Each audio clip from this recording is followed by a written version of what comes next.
So, first thing, the new album, One, I think it's not just a new album, I think it's got a very specific meaning and dedication. Can you explain us what it is? Well, first of all, the idea of one is, it just really means unity. It means that we're one, the three of us. It's not really, it doesn't mean a number or anything like that, or that we intend to get to number one, or we're going to try and get to number one. It just means that we're unified. And secondly, the album is dedicated to Andy. But we wanted to go to number one. Well, it'd be nice. It'd be nice. We wouldn't complain. But top five's pretty good. Top five's all right too. I do top 20's no laughing matter. That's true. But the album is dedicated to our brother Andy, and that's the answer. Yeah. Well, that's a very personal, quite sensitive subject to dedicate publicly like an album to somebody who was dead. So, what made you decide to do that?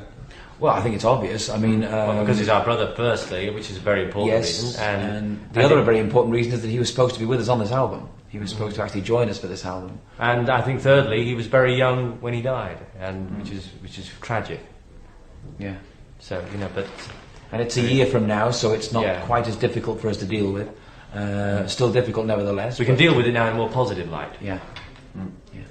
Right, so on the album you didn't use the services of Arif Mard this time for the production. Rightly so. We thought it was time to move on again. To do two albums in a row with Arif would have kept us going in that one direction. We weren't sure we wanted to keep going in that direction. We wanted to keep changing. Yeah.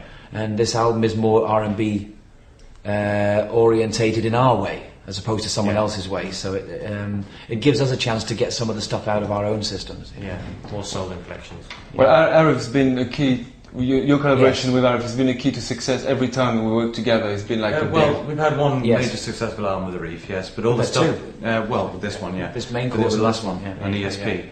But before that, in between, we also had the albums we did ourselves. So, which was Children of the World album, Right Through the Fever period. Right Through the Fever stuff we did all ourselves. So, I mean, we didn't have Arif for all that, because at that time we lost him as a producer because he was with Atlantic and he was an in-house producer. And we were moved to Polydor. And the distribution of RSO was moved to Polydor, so we could not get Arif after the Main Course album. So we did the Children of the World album, and Arif taught us a lot, so that we picked up from this man. He's a great producer, and we learnt a lot from him, and we went forward ourselves and did our own albums and singles. So it's not as if we've never produced ourselves before. So then the single, Ordinary Lives. I read a critic in the NMA that's saying what the Bee Gees know about ordinary life, and of course they haven't been living an ordinary life. Well, that's typical reaction. I mean, don't you think we thought of that when we put the record out? But this is the thing, basically, we're not really singing about ourselves. No, we're not singing about ourselves at all. We're singing about two people who happen to be in love, who come from different backgrounds, and that's what it's singing about. And he's also missing the point. What we said was, we were ordinary people, not we are ordinary people. Yeah, but it is really about two lovers. Yes, it's not about the Bee Gees. But if you want to home in on us, we're not saying we are ordinary people. We're saying we were. I think there's a thing about the music business where they tend to look upon artists always singing about themselves. Songs about that you write. If you're a songwriter, you're not always writing about yourself. You're writing about someone else's experience.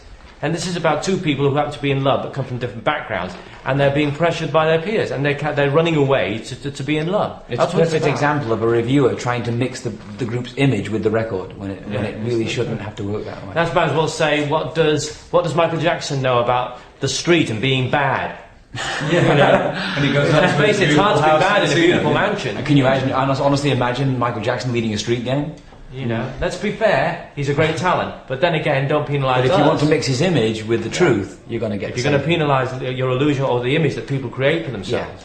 As if I look at the backlog of all your songs, I don't know how many there is. More than 2,000, 3,000? Probably. We have no idea. So, how do you get inspiration every day, like for a new song? From life around you, the same as always. From life around you, from your dreams, from things that happen to you in the shower. Things do happen to me in the shower. But because you're songwriters, you have imaginations. You want to experiment all the time. You take your ideas from the street, from newspapers and things like that. You don't always associate. Nothing is life experience from yourself. You're not always singing about yourself. No. I mean, we had a hit way back called "How Can You Mend a Broken Heart," but we didn't sing that song because we all had broken hearts. But a lot of people can identify with it because people have been through that experience. You're basically acting when you make a record the same way as you're acting when you make a film. You're performing, you're being somebody else. Right. So the major step is that you're going back to the stage work after 15 years in Europe. Yes. Well, 8 to 9 years, about 9 years. Yeah, because we did a major tour. What made you decide to go back to the stage? Well, one of the elements was Andy. We realised how much of the talent that Andy had been wasted and not handled properly and left to decay, and we weren't going to let that happen to us. We're not going to let that happen to us. We're a live band, and we're now going to show that we're a live band. We wanted to do it for some time. It's just been a matter of projects and things like the Diana Ross project and stuff like that we were doing, with Barry producing, we were writing, so a lot of the time was taken up, and then to work back on ourselves again with the ESP album was the first step to lead up so that we could do a tour. Yeah, there's a third element in that, I have a severely bad back problem, and although I'm very loose and very normal today, another day another day I may not be able to move at all. So this has stopped us for touring for a few years. Yeah. And He's back restrung since then. I'm going to go the Ian Botham method. I think it works. So going back to basically the rock and roll life, which is like touring, going from one place to the other, you're looking forward to that? Oh yeah, very exciting. Yeah, you get a rhythm going, as any veteran artist will tell you, that once you get on the road and you've done it about 2 weeks in a row, it all becomes quite normal and you get a rhythm going. And we're looking forward to it. We're excited about it. It's great fun when you're touring. And we've been selling out across most of Europe at the moment, so it's going to be an exciting tour for us. It's not going to be a worrying tour, you know. There's one good thing about touring is that you're actually seeing the people, you know, who bought the records, and it's a way of saying thank you as well. And it's the only time they actually get to see you. What about just hear stage the fright? records? You will get stage fright. You are getting stage fright after about 25 10 minutes before we go on. Yes. Well, I mean, I always get stage fright. There's nothing to be ashamed of. You get it. You know, you're nervous before every show, and I think it's what makes a show good. If you worry or you get nervous right before the show. I don't think we know anyone who isn't. Yeah. Who isn't Joe nervous. Cocker, I believe, used to actually throw up before a show, and even during the show. It was what a clown! The other, when you came back to the public eye in England, it was through Mandela Day. So what made you decide to join that? That was a very political day. Yeah. And, Well, so for a very particular reason. We did it because we believe, not so much because Nelson Mandela was in jail, but for the whole problem that exists in South Africa. Yeah. I think we're probably only one of the few acts that were doing it for the actual reasons that people should have done it for. But I mean, people were walking around wondering when he was going on. Yeah. And where his dressing I think room he should have was, done a you know. couple of songs. We were actually asked, when is Nelson going to come? When is he going on? Some people didn't know. Some of the artists on the show didn't know who Nelson Mandela was. Thought he was one of the stars. Yeah. So will he be singing on the road again? Nelson actually said, "Is Nelson going to sing Always on My Mind?" Oh, Hello Mary Lou was another one. right. So production.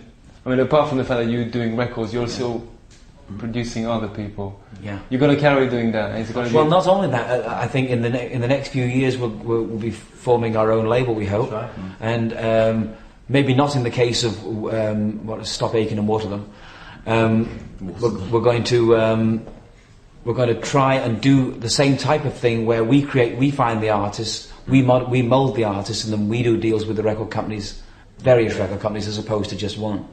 So we do want to branch out, and we're very capable of producing other people. We want to discover new artists, young artists, and use our experience. Now we've been around a very long time. We want to use that experience to develop new talent. That's right. on the people you've been working with. Who is the favourite artist you have? Well, I think our favourite would have to be, in results and in the relationship that's ongoing, is Barbara Streisand. He did it on purpose, didn't he? Yeah, Barbara. With that reference to the foregoing, Barbara Streisand would have to be our favourite because she gave us the most success through what she Dionne Warwick did. was pretty good too, actually. Yes, she was, and so was Dionne Warwick. Because of the soul. Dionne Warwick and Diana Ross. Diana Ross. How do you manage to work with people as different as Diana Ross and Dolly Parton? The difference between them? How do you manage to work with these people was a who bit- are so don't different? know. Big problems trying to get in the kitchen. Especially with Dolly Parton. I suppose being the songwriters. You just apply yourself and that's it. You just apply yourself, and that's what we did with Dolly. Two What- applications, in fact. Absolutely. Why do you think people come to see us? What is like the secret of the Bee Gees sound? People that come to see you to produce them. First of all, we think that there's a certain emotion or a certain emotion in our music that we try to bring out that's not like other artists, contemporary artists try to bring out. Most artists tend to be on the dance side of music as opposed to the emotional side. Consequently, there's not a lot of emotion or what moves you in music. It doesn't exist a whole lot today, so we try to do a lot of that. You know. And I think that's why our fans go for us, whatever our fans are, whoever they are. That's why it is. I think it's nice to have some music sometimes that moves you emotionally, and a lot of music today doesn't really do that. So we're going to talk about that in a second. How do you think people like? Do you want to stop? Yeah, hold on. I'm just going to tell those people to quiet down. Yeah, this is a record company. So everybody solves the rest here. It's your bloody song. Keep your noise down. Yeah? Are they annoyed yet? Yeah, except, like for the tour, you say you're going to revamp all the hits and stuff like that, and you're going to go across to young people. Revamp. For the tour. There's going to be a balance between old and new. Well, obviously, we can't just eliminate all the old songs because they existed. They were hits. And we're going it means we're going to rearrange them or revamp them. Oh, I see what you mean. Yeah. But you see, my philosophy on rearranging, revamping old songs is that why revamp them and make them to the point where people don't even know them anymore? What's the point of doing old songs in a different way? Well, I mean, for instance, I don't know if it's a good example, but if I went to see Roy Orbison and he did Pretty Woman with a dance routine in the middle, or if he did Pretty Woman, or if he did Crying, or a house version of Crying, a different way, I would walk out.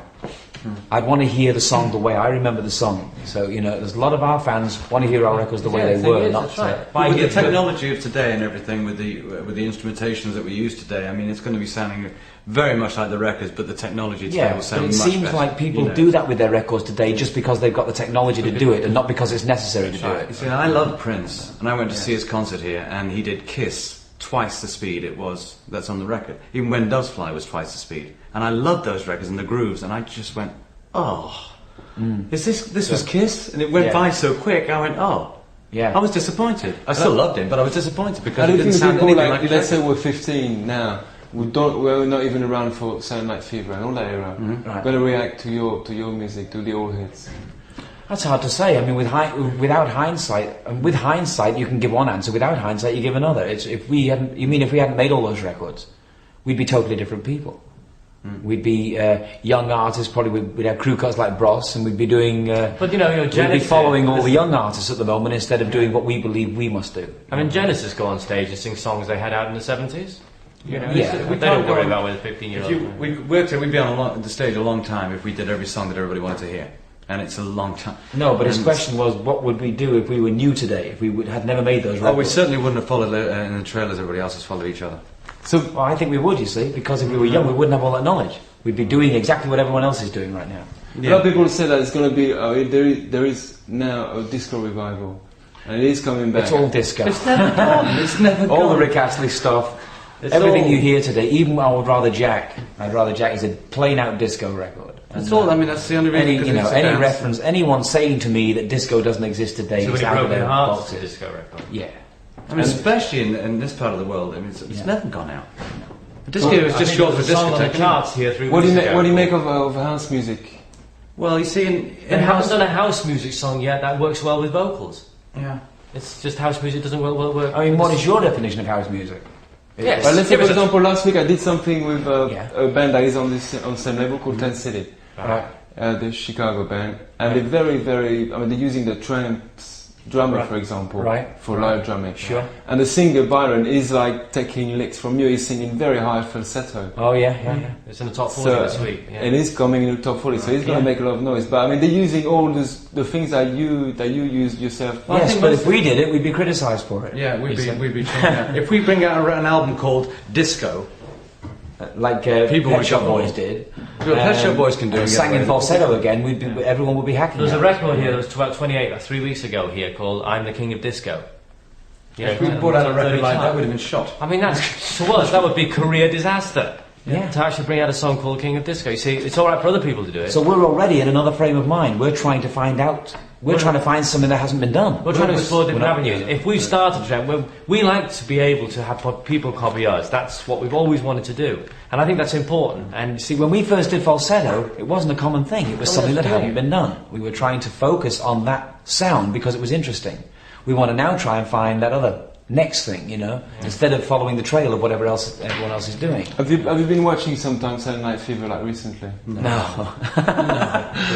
No, It's not something we gone. were. we're not interested in the past. We didn't watch it when it came out. Well, see, we're songwriters, and that's such we Well, we experiment. saw the rough edit that they did with our demos used in the places where there were the songs. In truth, the film is not something that would take me to the cinema. It isn't Gone with the Wind. Do you regret like the suits and the medallions and all Well, that? that was John Travolta. Yeah, We never let's wore say something those about things. that. You know, no, we wore jewellery around our necks, and so did everybody else. Everybody else did Let's the not. So did Genesis. at the Everybody time. isolates us as being the only people that did this. You know. Bon Jovi are wearing them now. I mean, And all the rap stars are wearing running suits and jewellery around their I mean, necks. yes, particularly the black Now. artists can get away with that for some reason, but we can't do that anymore. We can't come up with great big But chains can I and also neck highlight another medallions. major thing? The Bee Gees were not in Saturday Night Fever. No, we were never in it. You know, but this is So the how John the hell they Travolta saw white it? suit disco There's another thing. look The is Bee what sold Gees- the film, but it Yeah. wasn't us at all. Bee So at the Gees time, never wore what flared were you trousers. looking like at the time of the record? What were you looking when Travolta was going around in vanilla Well, that was suits? Travolta. I mean, that was what he played in No, the but film. hang on, was what was the character. question? What were you looking like, and what were you? We were in Everybody jeans. was- we were jeans and stuff. We never wore bell bottom. You've got to remember that we were rolled up into a massive hype machine. We didn't have any control over it. you But we know. didn't go out and promote the film. We just stayed at home watching all of this. It was the film that went ahead of us. And the promotion that went with it, you know. We never even wrote for the film. They just We didn't wear. our We never songs. wore flared pants. We never wore flared pants on stage in our tour in America. No. It's part of an image that was created, you know. And when of course, what happens here is someone like Kenny Everett, who does a sketch about us and makes everybody laugh, is very funny, but it's damaging to you. When the Heebie-Jeebies did mindless songs, Meaningless songs, yeah. to us as humans, it's quite offensive. To everybody And as else, it's a people big too. joke, As and as people. people. And it's quite offensive to us. It hurts. Yeah. So those things made us into a comedy A for parody. people to laugh It's a at, parody. and made us into a parody, so that people now still talk about that. But they're not really talking about the Bee Gees. They're talking about the fun that was made of the Bee What Gees. is important during the about disco all of period. this is that right up to Saturday Night Fever, the Fever really wasn't a career move for us. Up to Fever, we were having successful albums. We had 3 platinum albums in a row before Fever. Right up to Fever. I mean, the album we were making, that the songs they took for Fever, Yeah. was our studio album. Fever was not anything we were looking for our next step. Yeah. It I was think what is important is that it's the first big crossover of a white band doing Into R&B. basically No, we did that on Main expressing Course. the Yeah. love to We black, did that- we black did that- music. yeah. That So a lot started of 3 people albums still back. believe now, and not now because they know Yeah. who you are. A lot of people thought you were black when Yes. they heard you on the Well, radio. we were black. You see, we had an operation 3 years ago, and mine didn't quite work, but Mine was a it success. Yeah, mine was a success. And I lost my hat. Yeah. But other than But I'll that, tell you what, as part of my black body, I still got. I'm just happy about that, yeah. But you did. I mean, you did use techniques of black singers. I thought you Oh, were well, talking we're very Prince, influenced by Mayfield, it. We love of- R&B music. we love but R&B the technique goes back to the 60s when we used to love Otis Redding and To we Love sang songs Somebody. like To Love Somebody and other R&B songs like that. Our R&B roots go back much further than disco or R&B. Yeah. The Because 70s, Otis you know. Redding, Wilson Pickett. but as I say, Sam we're Dave, doing all this stuff for Tamla Motown, since Main Stax. Course album, which was 3 albums before the Fever. Yeah. That we were doing all Yeah, this I stuff. told Very you 3 successful albums with it. before. Nights on Broadway and Fanny Be Tender. There was a cover a couple of years of Jive Talking, and people Yes. said that might have been George Michael. It was. Well, we were led What? to believe it was, yeah. yeah. Boogie Box High. Yeah. So he's, Well, George George Michael is is a great using fan, a he's a lot friend. of your licks. Well, George Michael told me that in fact his version of Night Fever was on his demo tape when he was first looking for a record deal. So a lot of artists like George were actually picking up on our music and using our music to help themselves. In the same way as if we were young, we'd be doing that too. You know? Well, even, we have the Pet Shop Boys are Who good are friends that of young? ours, Yeah, of course. and themselves have admitted that they've been very influenced by Which us. is Which is fantastic. lovely, fantastic feeling to have all these younger artists that are out now. That's great because they were influenced by It's like an when they were emotional younger. reward, yeah. Our stuff was the stuff they were listening to. So now they've gone on, they've become created. They're in their own right now, and they're also very Yeah. popular now. So it worked for them. Being on Atlantic, being on WA, apart from the fact that it's a big record company, is important because it was and it is the home of the R&B. Yeah, Well, well, the yeah. Atlantic, Warner, Electro Yeah. Atlantic. It is. We've had yeah. a tremendous relationship with With Armin Erdogan, Mo and, Austin. Yeah. Over the years, Yeah, they so over the talk years, together, Mo you Austin, can't hear it. over the years, Mo Austin has voiced the opinion that he wanted to sign us, even when we were with other companies, And eventually we got around to it. We as soon as we were free, we went to him. Okay, just going to change tape. But we try to give them real substance. We try to give them real strong songs and strong records, you know, and not just not just knock out another drum machine groove and have them repeat the same phrases over and over again, even though they didn't sing those phrases. You know, like you take someone's voice and you place it here and you place it over there and you place it over there. That's crap. Well, we love the sound. We love the music that people are making today. What we want is the substance in the songs, and that's what we want to give. We want to work in that criteria. And we're going to be looking for artists that actually sing. So let's talk about voices. I mean, that's the obvious one. Usually, when people go older, their voice go down. It seems to be I thought it was natural. your bum. Voice goes down. What do you mean? Well, you know, we're only, you know, fact of the matter is, we're in the same age group as the Pet Shop Boys. You know, I don't think you're referring to us. Well, you're referring to us. In fact. referring to us. Is anybody else in the room? No, but a lot of people have their voices like just going down in range. Doesn't mean that it goes Yeah, weaker. but it's I don't believe we're only in that. our 30s, you know. Doesn't that happen when your balls drop? I mean, I think it's got much more to do with that than anything else. I think the conception is that, you know, that the Bee Gees are older than they are, and we're not. You know, the Bee Gees are in their 30s, but you know, there's a lot of age groups out there that are older than It doesn't us. matter about that. Well, no, he's asking about the fact that we get older. Do our voice drop? We wouldn't know. Not that We old do yet. get older. Well, everyone gets I older. don't believe. I believe you're singing well. If you're always singing well, your voice stays just as good as long as you look after it. I don't believe it drops. I mean, I don't believe people who've been around like Sinatra or whoever, their voices haven't changed much to me at all. Well, no, yeah. Well, Frank Sinatra's just changed. I mean, then again, his whole body's changed. That's true. So what is your recipe to look after your voices? Is not smoke, first off. Most smokes, but Robin and me don't smoke. We've stopped. And try to take care of yourself generally as best you can. Not be subject to the booze ups and the drug parties and all that stuff. Good diet. Good diet. Take care of yourself. And plenty of rest. You know. Rest's always good for the Yeah. voice. And we'll stay forever young. And forever young. Yeah, there you go. As we are now. Somebody said to me today, "You look 10 years younger." I said, "I don't want to be 12 again."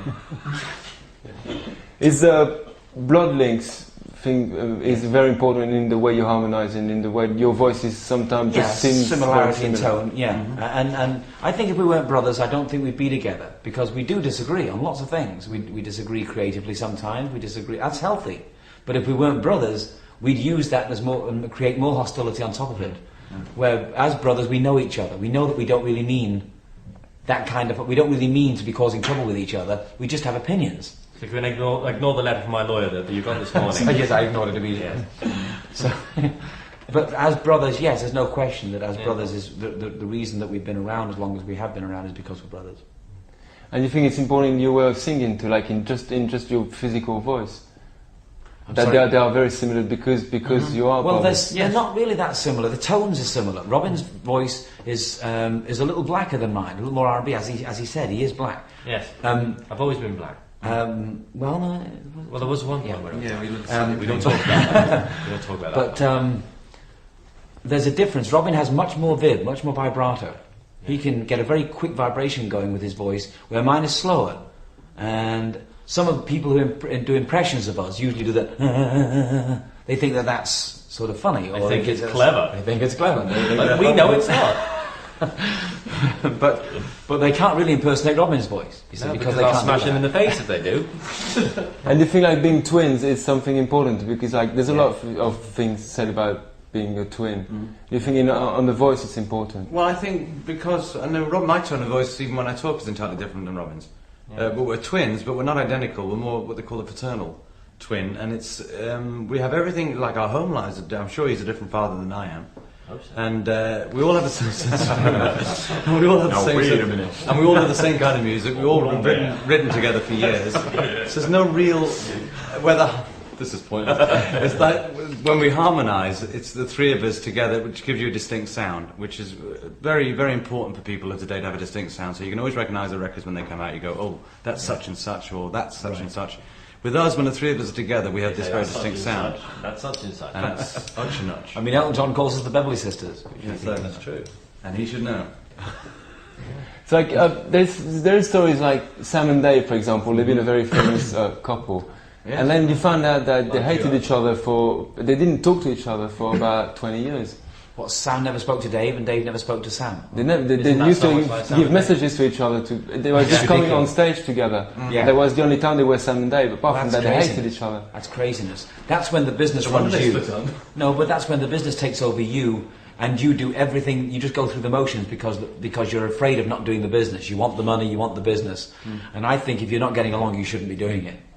Your pride has to come before everything else. You have to have some self-respect. If you can't stand each other, how can you possibly work together? I mean, it's, What is the part of the businessman and of the artist in the Bee Gees? sorry. I did that again. Yeah. What is the part of the businessman and the part of the artist in the Bee Gees? Because that's a big corporation. Well, Yeah, obviously but we're not really businessmen. We have a one man, one lawyer who looks after all our affairs, the three of us. Instead, we don't have separate lawyers. No. And we have one man who looks after our affairs and has done for years. And you know, Coordinates everything. yeah. Legally, we have personal management in the form of Dick Ashby, in the shape of Dick Ashby, And Dick who was has our been with us for original 20 road years. We have our creative management. There are three people who work on the creative management side, and we have our business manager. Which is Harriet Sternberg and Gary Borman, who are in Los Angeles. Yeah. All these people are new. They're new on board, as a matter of fact. The last 2 years they came on board, and you've got to remember that apart from that, everybody who works for us or with us has been with us for nearly 20 years.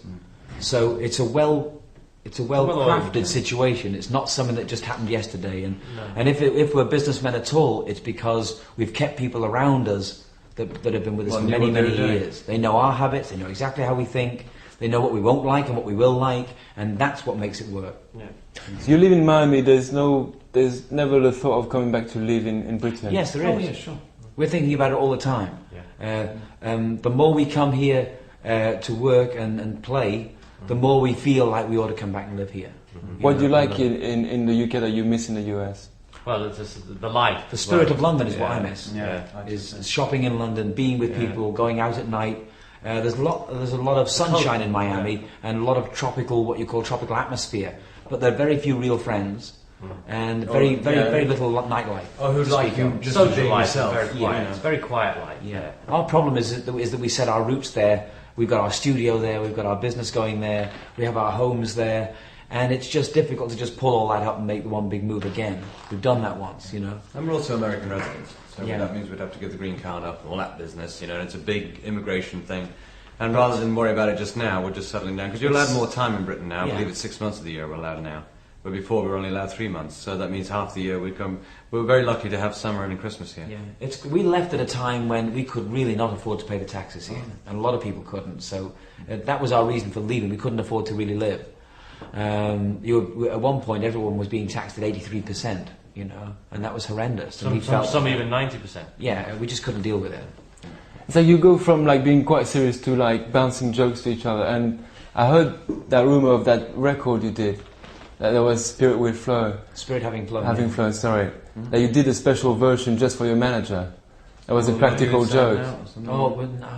Is that a kind of practical No, joke? it never happened. We were going to, Yeah, we didn't. no, we didn't do It never it, happened. No. No, it was quite rude. Yeah, It's a moot point. I'd heard that too. I'd heard the same rumour. In fact, I was going to ask you about it. Which manager are you talking about? Who was that? That was Rob Steenman. Oh, no, we never had any intention of doing any song. No, we were mucking around with Love You Inside and Out. We changed it, mucked it around. But that was when the record company people were coming in, we were going to make them think that was our record. We were going to screw it up completely and sit there and smile and say, what do you think? No, it had never had anything to do with Robert Stewart. Is that the kind of jokes you like to do, or you like? Yeah, we sort of talk about them, but when crunch comes to push, we don't do it. It just seems like it's a mad moment. Yeah. At the time while we're doing the vocals or something, we'll start singing something that's quite rude, and one of us, the guys in the booth may say, "Hey, you should put a copy of that down and play it to the record guy." Yeah, we never have. So we never did do it. Years ago, we did a joke. We did a really terrible song to play to the American record company that came into the studio. As if here that in was our London. new record. And we said, play that. We wanted to see if play they it. would like it or not. So we played it, and then we played our single afterwards. The joke's over. Now play our single. And at the end of the single, someone said, "Can we hear the groove on the joke bit one again?" No. Can we hear Seriously, the first one again? they actually like the joke. Well, okay. They like Anyway. the joke. So what really excites you these days? What excites us? Well, music still excites us, obviously. We all have our hobbies. Mine is tennis. Robin and Morris have Brain surgery. Brain surgery. Robin and Yeah, I'm a bum doctor. Sailing, a lot of sailing, I That's heard. an edit right there. A lot of boats and stuff like that. Oh yes. I like to. You like More to so in read. the past than now. I mean, I don't even go sailing anymore. We used to go sailing a lot. We live on the water. But proof of the pudding, if you I live on the don't, water all the time, you actually stop going sailing. You don't bother. It's like living in New York and not going up the Empire State, you know. Or Yeah. when you're Or living in Miami- London and never seeing the Tower of London. I mean, we don't live actually in the city of Miami. We live in Miami Beach, which is entirely different from Miami, the city. And you pass the airport, you pass the city completely. Sorry about that. I've got leather jacket. And you go straight to Miami Beach, so it's a lot more quieter, but it's right on the bay and it's very nice and everything. But I had a back operation in 1980, I haven't been on a boat since, and I never think of You had a going back more. operation on a boat? Yeah. Well, you did it. Yeah, of course, yeah. But I can't remember. I was intoxicated at the Well, that's time. before your brain surgery, Clark. That's where I got my license. I hadn't got my license back. So, and talking about new talents, who are the people you think have to be reckoned with now, as far as voices goes? That's just it, I can't think of anyone. There you go. You can. Christy Berg, I think, is great. Yeah, good. It's not. I mean, it's not like very, very new. He's not really Like, new or newer very, very people. young. But Well, you see, he's it's hard to tell with some of the records that are newer because you don't know who's actually singing. Secondly, either that or did they really sing? Yeah. I'm not sure because or was it put on an emulator and dubbed in afterwards? Yeah, I was don't it a session singer? You know, you don't really know with a lot of. Or was No. he making the tea? You know, it's just hard to Bangles tell. are good. Yeah. I like Level 42. Yeah, we like Pet Shop Boys. They're good. There's a record called Hallelujah Man. I don't know what the group's called. Have you ever heard it yet? I Am the Hallelujah Man. Wait for it. It's fantastic. I heard it on MTV in America about 3 weeks back. You'd love it too. It's a fantastic record. People you like to work with as singers to do it. Well, they're not duos, but other artists you like to include with you to sing. That we'd like to sing with? Like the, Well- the people you look for. Like, yeah. Well, we've had we would like to let it go with the Pet We Shop would like Boys. to work with Tom Jones before he made the record with Level 42, actually. We were, No, we were with Art thinking of about Noise. doing Art it. of Noise. Yeah, in the Art of Noise. Yeah, in fact, he approached us Yeah. before that, but we were in the Well, middle I of this like to- album. I'm not that. Well, I like to. George Michael's good. I like to work with Yeah. George Michael. We've done a record with Elton John, which comes out later in the year. Yeah. Well, we See, a did lot one of with Eric people. recently. A lot of people don't. You see, we work with Eric Clapton and Elton, but a lot of people they get worried about mixing beg your pardon, mixing images up. Like, you know, people, we're already a pop act, so to work with us is to give credit to us. And a lot of artists don't want to do that, you see. If they make a record, they want the credit. And it's like Stop Aching and Mortimer. If you use them, then they're the credit. The artist doesn't get the credit. So anyone who makes a record with those people, They get tied up in that. they're syndrome. not really being treated as an artist with great talent. It's the producers that have the great talent, and they're the ones that receive the credit. I saw a typical headline today, I think, in the Sun or something about that Mel and Kim sacked the people who made them, and because they're not working with Stock Aitken and Waterman again. You know, it's like, Yeah. yeah, and it's like they're the guys, and they're saying that if it wasn't for them, they wouldn't have had a hit record. It's the same thing all over. Yeah. We worked with a group, with a duet called Marbles in 1968. We gave them a top 5 record in England. We recorded a top 5 record with them in England. Immediately after they had that top 5 record, they did articles in the newspapers saying they didn't want to be associated with us because we were getting the credit. That they wanted to be their own, they wanted to get the credit for what they were doing, and they've never had a hit since. So, I mean, they could have done, but what I'm saying is that that's what happens. You have to be very careful when you're working with a new artist to give Especially them, with us. to give them the confidence, to give them the credit, and make sure that they're seen in the right light, that it's not always reflected back on the producer, which is wrong. Because we made sure they never worked again, didn't we? Last question is, what is, to your mind, the worst thing you ever done? Not musically, Sergeant just Pepper's in your Lonely life. Hearts Club Band. The movie Sergeant Pepper's Lonely Hearts Club Band. It was a disaster. Well, it was a career move where everybody advocated It was that a we do bowel it. movement. Yeah, it's a bowel. But our management advocated that we do it. They were making the films, so they thought it would be great for us. If you were us at that point in time and somebody gave you a script that said Sergeant Pepper's Lonely Hearts Club Band, you'd was shocked, freak out. yeah. You think, God, that's going to be great. I've got to do that. And if they said to you, well, you're going to be the band, you go, oh my God, this But is did you incredible. know- did you Beatles know- music. But did you know that nearly all the top artists that were handed that script at the time Handed it back. handed it back and backed up in horror? We were the only ones that went, wow, we're going to do this. The only good thing about doing that film was working with George Martin. So to We got- re-record yeah. all the songs that we loved and were brought up on by the Beatles, To redo them We with got the through them original again, producer with who him. who did them with the original way Yeah.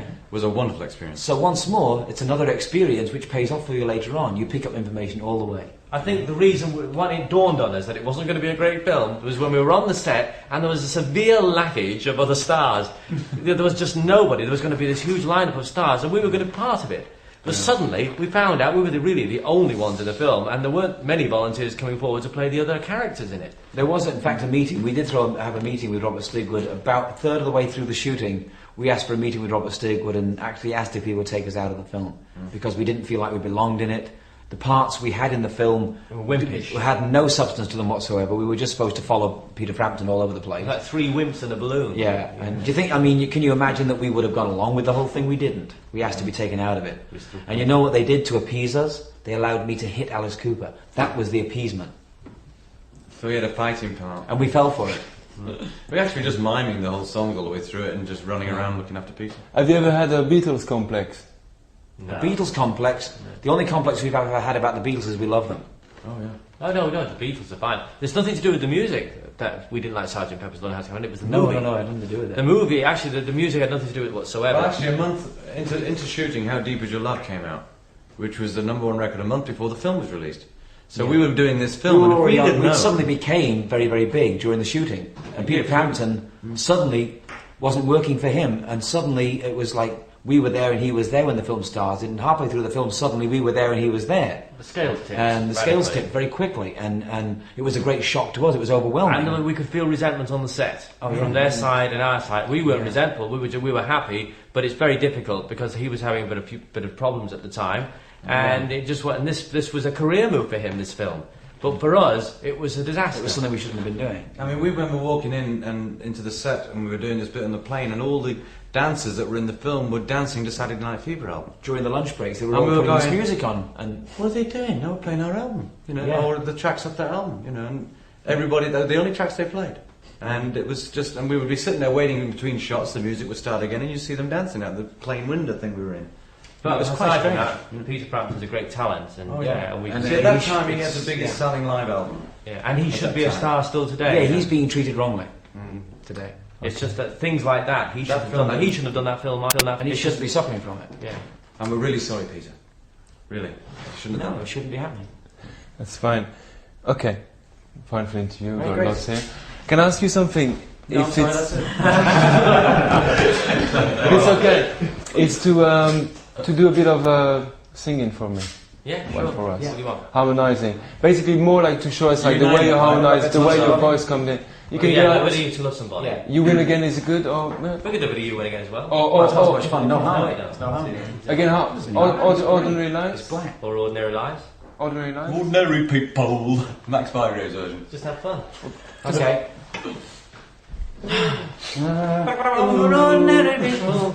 Yeah, right. That's what everyone else does when they talk about that. They go, Fools and horses the other night too. Oh, yeah. right. There is one small light all over the world tonight. The search will go on for the one. Here we're loving all day, and we float in the sun. There was one small dream, incredible highs and lows. What little we do, living ordinary lives. Wait for it. Made a dream for you, living ordinary lives. We were ordinary people, living ordinary lives.